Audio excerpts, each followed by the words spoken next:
I am at Hughes Water Gardens right near Wilsonville with Eamonn Hughes. And Eamonn, you know, this is the time of year we're adding plants and flowering plants to our gardens, but really we can't forget our water features to add plants. You know, there's a wonderful range of water plants available, and a lot of transition plants that will come from the garden you can also use in your water garden and in the surrounds of it. Create a bog garden area, really will help you a lot. And is there a certain way that looks better, that maybe it makes it look more natural to kind of stage them so that we get more enjoyment?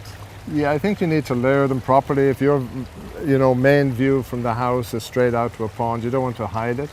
So you go with some low plants there and then transition up into some medium plants and then some taller plants at the back, just to give it structure. And we have a few here on the table just to show you some of the lower plants. Creeping Jenny people may be very familiar with. This is the yellow form of it. Pretty. And then this is a little confetti Pennywort. It has a really cute little pink edge to it. Nice no texture. flower that you'd notice, but it does cover. And then bacopa, this is a little tender, has beautiful blue flowers all summer.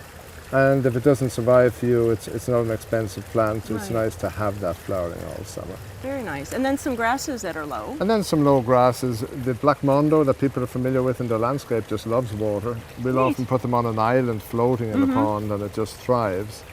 And then on the table here I put two of the corkscrew rushes. This is a really cute miniature one. It is. And then if your pond is larger, you can use the daddy of them. It gets a little bigger, little bigger and a little thicker stem. But this is a very cute one in a small intimate garden. Nice. So that's your lower, front of your pond. And then for springtime, it's wonderful to include something like this caltha.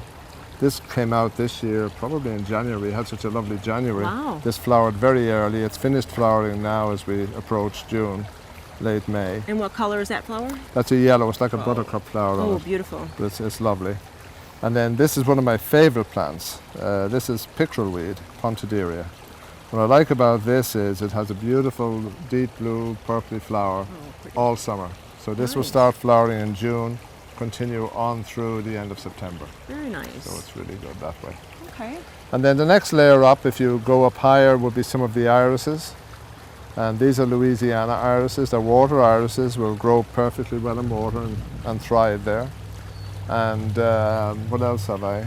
On this side I have some rushes and reeds. Okay, like this one over here? And that structure will stay all winter. Something to think about as well, in that you want some structure there all year, and then the other things that will die down for the winter, you'll have to clean up and trim up, but you still have your structure from the larger plants. Right.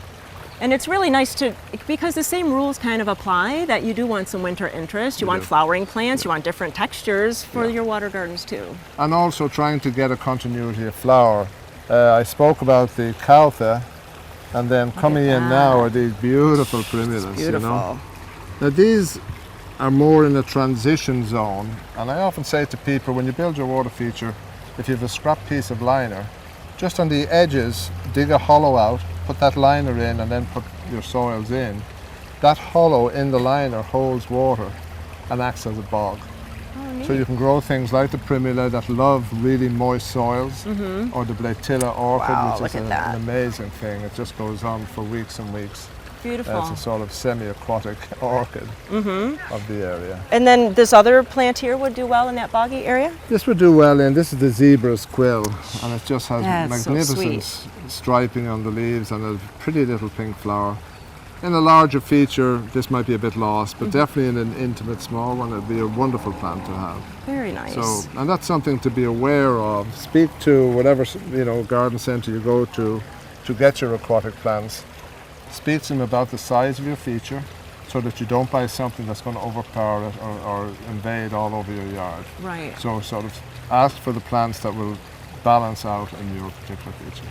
So those are the tips really. When you come here to Hughes Water Gardens, bring maybe the dimensions of your water feature, so when you talk to the staff here, they can get the right plants for that beautiful, to make that more beautiful in your backyard. Thanks so much, Eamonn. Thank you, Julie.